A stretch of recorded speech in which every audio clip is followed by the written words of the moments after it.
तो भाई लोग कैसे हो। आज मैं आप लोग के लिए फिर सुपर कमांडो ध्रुव की स्टोरी लेके आया हूँ, ब्लैक कैट। चलिए कहानी स्टार्ट करते हैं। मैंने तुमको कितनी बार समझाया ध्रुव कि ब्लैक कैट को अपना रास्ता मत काटने दो, लेकिन तुमने मेरी बात नहीं मानी और आज मुझे मजबूर होकर तुमको इस हालत में पहुंचाना पड़ा।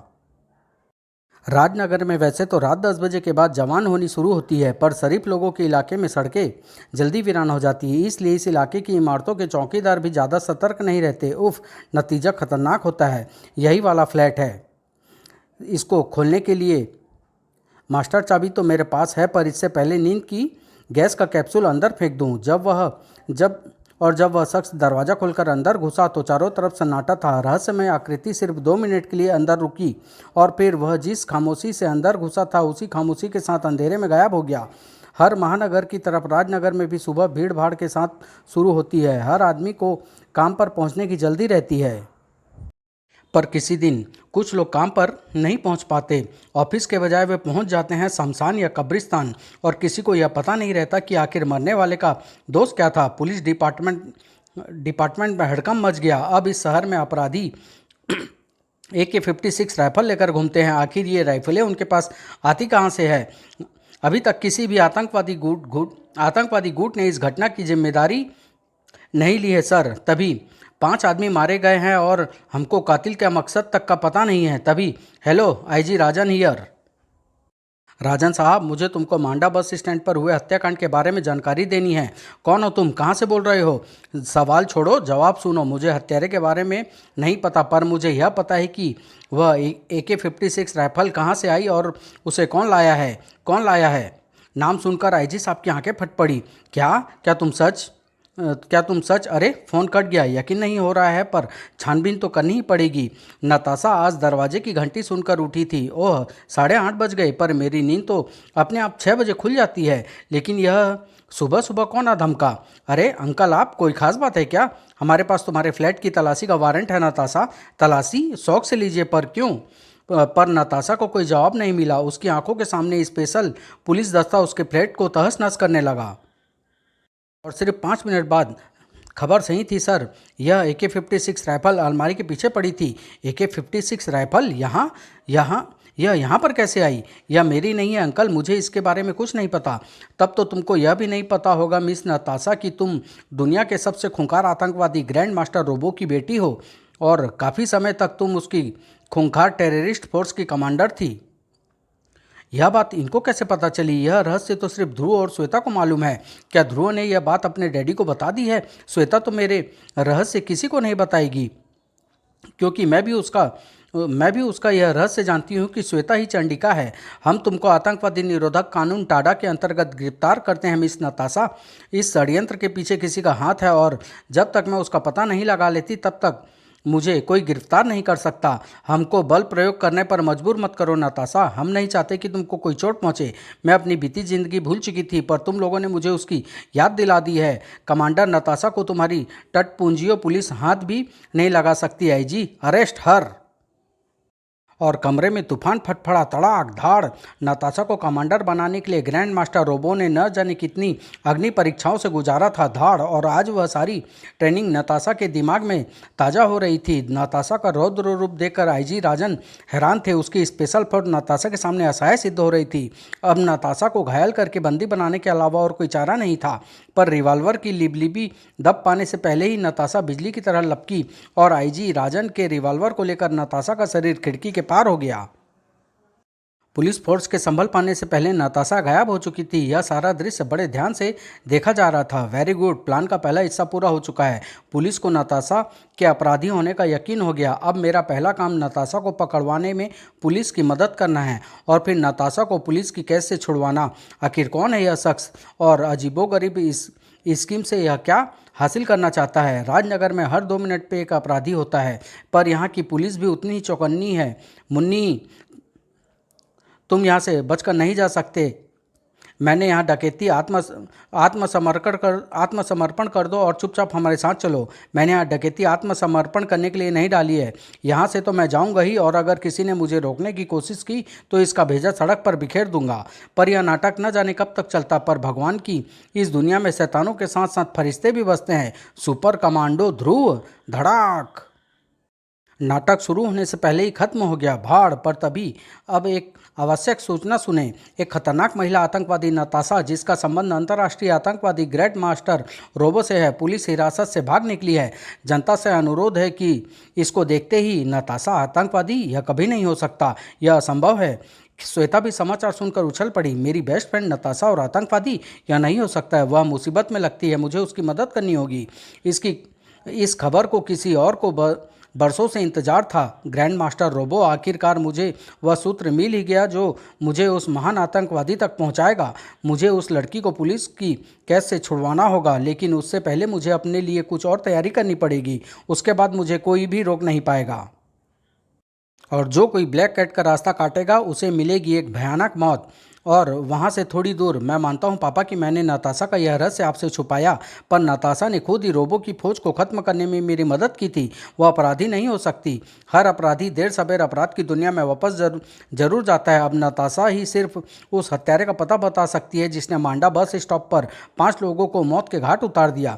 पर इसमें नताशा का क्या फायदा है? नताशा इस देश में रोबो की एजेंट है ध्रुव, और हमारे दुश्मन देश रोबो को हिंदुस्तान में आतंक फैलाने की अच्छी कीमत दे रहे होंगे। आईजी राजन की बातों ने ध्रुव के दिमाग में खलबली मचा दी। वह एक पार्क में जा पहुंचा। मुझे पापा की बातों पर यकीन नहीं हो रहा है, पर सच सिर्फ नताशा ही बता सकती है, और नताशा को ढूंढेगी मेरी जासूसों की टोली। ध्रुव के मुंह से सीटी निकलते ही चारों तरफ से कुत्ते भागते हुए उसकी तरफ आने लगे, और आकाश से सैकड़ों चिड़िया के झुंड उतरने लगे। कुछ ही मिनटों बाद ध्रुव के स्पेशल जासूसों की टुकड़ियां अपने काम पर निकल पड़ी। मैंने इनको नताशा और उस हत्यारे का हुलिया समझा दिया है, और इनकी नज़रों से कोई नहीं बच सकता। नताशा के दिमाग में भी कई सवाल घूम रहे थे। मुझे 2 सवालों के जवाब ढूंढने हैं। पहला यह कि मेरे घर में राइफल कैसे पहुंची, और दूसरा यह कि आईजी राजन को मेरे भूतकाल के बारे में कैसे पता चला। ब्लैक कैट भी व्यस्त थी। इस जगह पर मैं बहुत दिनों से नज़र रखे हुई थी, क्योंकि मुझे मालूम है कि आतंकवादियों का एक गुप्त अड्डा है। अब यहीं से मुझे अपने काम का पूरा करने के लिए बंदूकें और गोला बारूद मिलेंगे। आतंकवादी खुद चक्कर में थे। मांडा बस स्टॉप पर आखिर गोलियां चलाई किसने? हमने तो नहीं चलाई। अब तुम लोग गोलियां कभी चला भी नहीं पाओगे, क्योंकि तुम्हारी बंदूकें मैं ले जा रही हूं। ध्रुव तक नताशा की खबर पहुंचने से पहले एक दूसरी खबर पहुंच गई थी। क्या कुछ बंदूकधारी कोचपाड़ा में एक साथ बैठे हुए हैं? ये आतंकवादी के अलावा और कोई नहीं हो सकते। मांडा बस स्टॉप की हरकत इन्हीं की कारस्तानी होगी। मुझे रास्ता दिखाओ दोस्त। आतंकवादी हैरान थे। तू कौन है? यहाँ तक कैसे पहुँच गई? ब्लैक कैट को तुम लोगों के बारे में कई दिनों से पता था, पर अभी तक मुझे बंदूकों की ज़रूरत नहीं पड़ी थी। आतंकवादियों ने सोचने के एक पल का समय भी नहीं लिया। भून दो इसको। परंतु ब्लैक कैट इन दिनों के लिए सालों से तैयारी कर रही थी। आज उसके इम्तिहान का दिन था। आतंकवादी की बंदूकें ब्लैक कैट की फुर्ती के आगे बेकार थी। सिर्फ ब्लैक कैट के स्टील के पहने पंजे हवा में चमक रहे थे। छटाक! थोड़ी ही देर में कमरे का टूटा फूटा फर्श आतंकवादियों के खून से तर हो गया। ब्लैक कैट अपने पहले ही इम्तिहान में पूरे नंबरों से पास हुई थी। ज़रूरत लायक बंदूकें और गोला बारूद तो मैंने ले लिया है। अब यहाँ से। अरे बाहर तो कोई मोटरसाइकिल आकर रुकी है। यह ध्रुव की मोटरसाइकिल थी। अरे दरवाजे से खून बहकर बाहर आ रहा है, यानी अंदर कुछ गड़बड़ हुई है। अब प्लान बनाने का वक्त नहीं। भड़ाक! ध्रुव ने तेजी से दरवाज़ा खोला, और गोलियों की बौछार से बचने के लिए उसका शरीर जमीन पर जा गिरा। पर सावधानी व्यर्थ थी, क्योंकि सारे आतंकवादी फर्श पर पड़े करा रहे थे। इनकी ये हालत किसने की? अरे खिड़की से कोई बाहर भाग रहा है। ध्रुव तेजी से बाहर लपका। यह तो एक लड़की है, और यह आतंकवादियों की बंदूक लेकर भाग रही है। पर यह तो आश्चर्यजनक गति से भाग रही है। इसकी कलाबाजियाँ बता रही है कि यह जिम्नास्टिक की उस्ताद है। पर मैं इसको भागने नहीं दूंगा। कुछ ही पलों बाद ब्लैक कैट के सामने था ध्रुव। तो तुम मुझको जानती हो? तुमको कौन नहीं जानता ध्रुव? मैंने तो तुम्हारी ज़बरदस्त फैन हूँ, प्रशंसक हूँ। तो फिर मुझको जल्दी से यह बता दो कि तुमने ये बंदूकें किस मकसद से आतंकवादियों से छीनी हैं।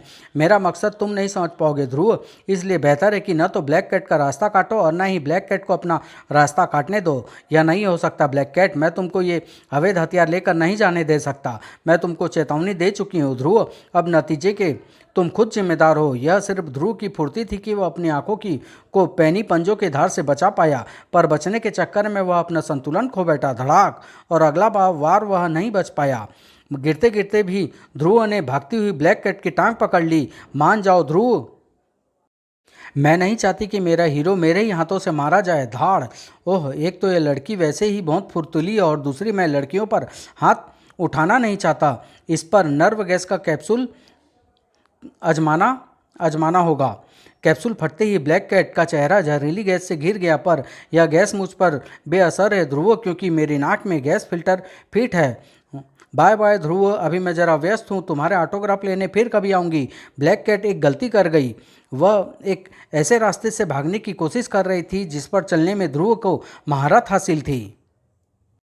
अब मैं इसको बगैर हाथ लगाए काबू में कर सकता हूँ। ध्रुव रस्सी पर कूदा और ब्लैक कैट असंतुलित होकर नीचे गिरने लगी। उसका शरीर कपड़े के दो बैनरों के बीच आ फंसा और उसी वक्त ध्रुव ने बैनरों को घुमा दिया। ब्लैक कैट का पूरा शरीर कपड़े में कैद हो गया। पर इसी वक्त ची ची ची ची ची, ओह, तो तुमने नताशा की हुलिया वाली लड़की को देखा है? पर ब्लैक कैट को छोड़कर मैं कैसे जाऊँगा? इससे मैं निपट लूंगी ध्रुव। चंडिका, तुम बड़े सही वक्त पर आ गई। ब्लैक कैट को चंडिका के हवाले करके ध्रुव तेजी से चिड़िया के साथ साथ नताशा की तरफ बढ़ चला। ब्लैक कैट को वह मौका मिल गया जिसकी उसे तलाश थी। उसका शरीर गोल गोल घूमकर कैद से आज़ाद हो गया। हेलो मिस चंडिका, आज तो बड़े बड़े लोगों से जान पहचान हो रही है। मैं ध्रुव के पीछे किसी और मकसद से लगी थी ब्लैक कैट, पर तुम्हारी हरकतें देखकर यहीं रुक जाना पड़ा। तो फिर तुमने यह भी देख लिया होगा कि ध्रुव को मैंने क्या हाल किया था। ध्रुव लड़कियों पर हाथ नहीं उठाता और तुमने इसका फायदा उठाया। पर मेरे साथ ऐसी कोई समस्या नहीं है।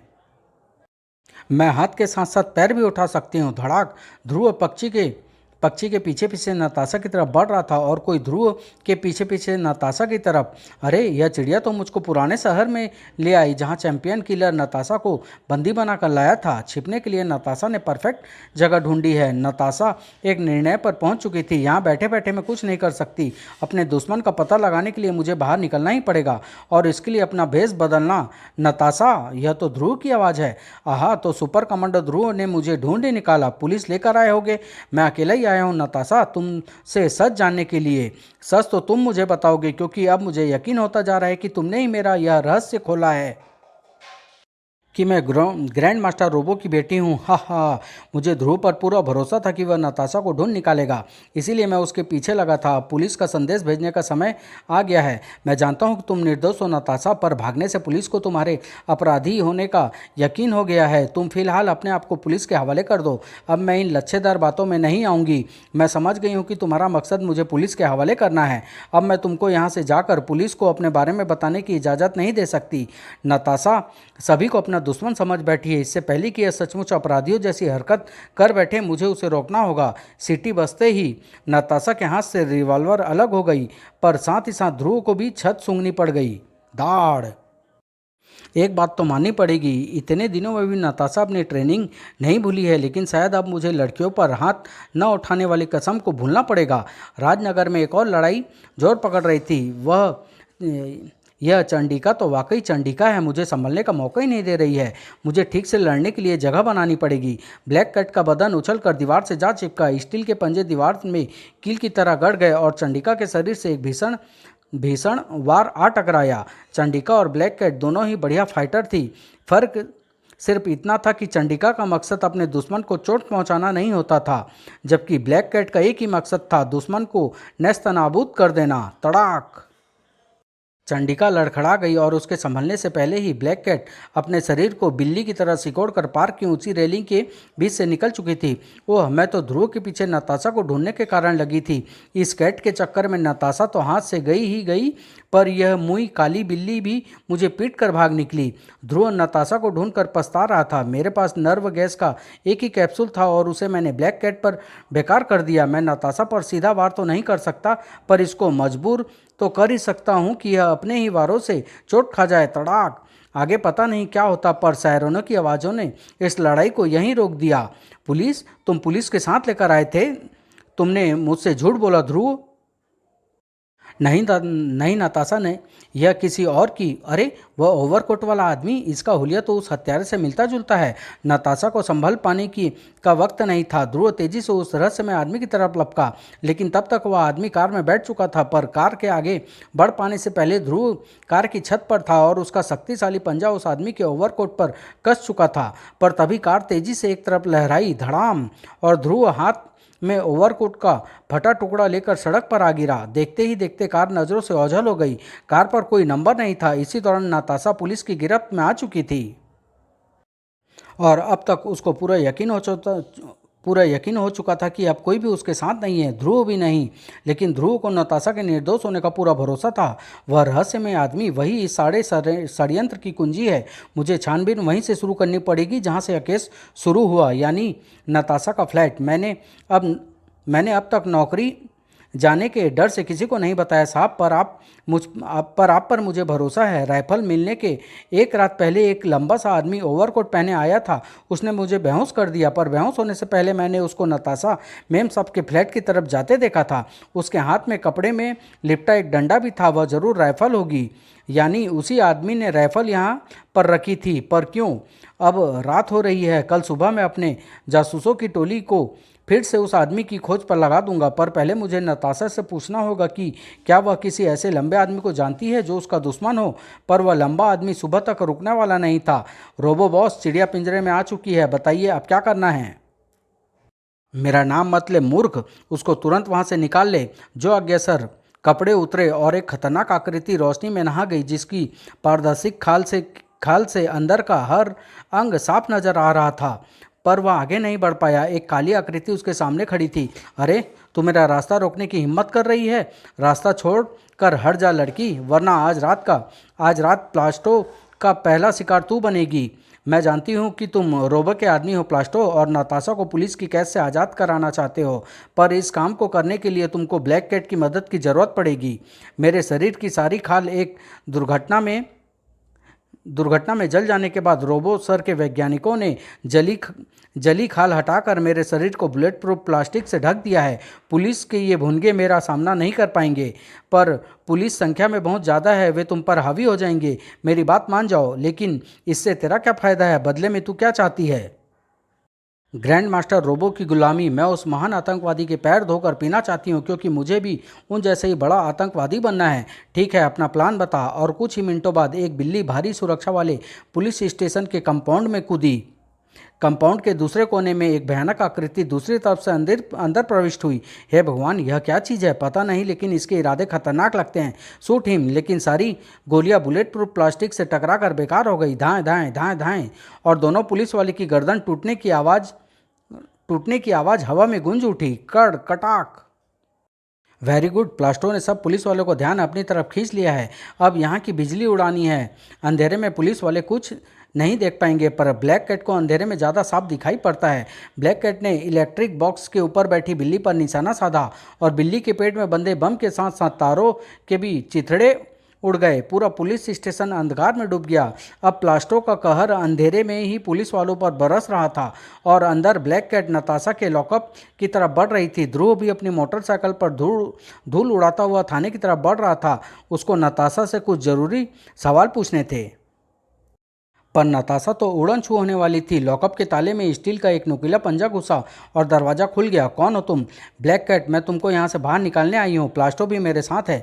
प्लास्टो? यानी तुमको रोबो ने भेजा है? यही समझ लो, जल्दी करो, वक्त कम है। मैं ऐसे यहाँ से नहीं जाऊँगी। अभी मुझे उन सब से बदला लेना है जिन पर मैंने भरोसा किया, पर उन्होंने मेरा यकीन नहीं किया। इसको समझाने का वक्त नहीं है। ब्लैक कैट का शरीर नताशा की तरफ उछला। धड़ाक। मगर नताशा कम फुर्तीली नहीं थी, पर ब्लैक कैट का निश्चय अडिग था, और उसको अंधेरे में ज़्यादा साफ दिखता था। धड़ाक। नताशा पर काबू पाने में उसे ज़्यादा समय नहीं लगा। कड़ाक। कुछ ही पलों बाद ब्लैक कैट नताशा को लेकर उसी रास्ते से बाहर जा रही थी जिससे वह अंदर आई थी, पर तभी दोनों का बदन एक हेडलाइट की रोशनी में नहा गया। ध्रुव पुलिस स्टेशन तक आ पहुंचा था। अरे, यह तो ब्लैक कैट है और यह नताशा को लेकर भाग रही है। मैं ऐसा हरगिज नहीं होने दूंगा। पर ध्रुव के कुछ कर पाने से पहले ही एक भयानक वार ने उसको दर्द से दोहरा कर दिया। धाड़। प्लास्टो के रहते कमांडर, नताशा को रोबो सर तक पहुंचने में कोई नहीं रोक सकता, और तुमको यमराज तक पहुंचने से कोई नहीं रोक सकता। रोबो? यानी यह सारा षड्यंत्र रोबो का रचा हुआ है, और यह नमूना भी रोबो का ही जमूरा है। पर इसका सामना आज ध्रुव से है। आह, इसका बदन बुलेट प्रूफ प्लास्टिक से ढका लग रहा है। इसकी ताकत भी अमानवीय है। एक किक से ध्रुव का बदन हवा में उड़ता हुआ इलेक्ट्रिक बॉक्स के तारों से आ टकराया। ध्रुव को एक जोरदार झटका लगा। तारों में अब भी करंट आ रहा था। झटका लगते समय ध्रुव का पूरा बदन हवा में था, इसलिए वह झटका घातक तो सिद्ध नहीं हुआ, पर उसने ध्रुव की सारी ताकत चूस ली थी। अब मैं तेरा काम तमाम करके ही जाऊंगा मच्छर। तूने रोबो सर का रास्ता कई बार काटा है, अब तू मरने का सामान बांध ले। ध्रुव ने अपने अधमरे जिस्म की सारी इच्छा शक्ति बटोरी और जिंदा बिजली के तार प्लास्टो के खुले मुंह में जा घुसे। हा हा हा हा हा। ओह, ध्रुव प्लास्टो पर हावी हो रहा है। मुझे प्लास्टो को बचाना होगा क्योंकि सिर्फ वही रोबो को पता जानता है। एक और बिल्ली नीचे कूदकर ध्रुव और प्लास्टो की तरफ लपकी। धाएं और एक गोली बिल्ली की तरफ। एक धमाका हुआ, भड़ाम। और जब धूल और धुएं के बादल छटे तो प्लास्टो लड़खड़ाता हुआ थाने से बाहर भाग रहा था और जमीन पर निश्चल पड़ा था ध्रुव का शरीर। फिर क्या हुआ? क्या प्लास्टो और ब्लैक कैट ध्रुव का अंत करने में सफल हो गए थे? क्या नताशा अपराध की दुनिया में वापस चली गई? ब्लैक कैट कौन है और उसका असली मकसद क्या है? और सबसे बड़ा सवाल कि सारे हादसे के दौरान चंडिका कहाँ थी? यह सब जानने के लिए नेक्स्ट भाग का इंतजार करिए। रोबो का प्रतिशोध समाप्त।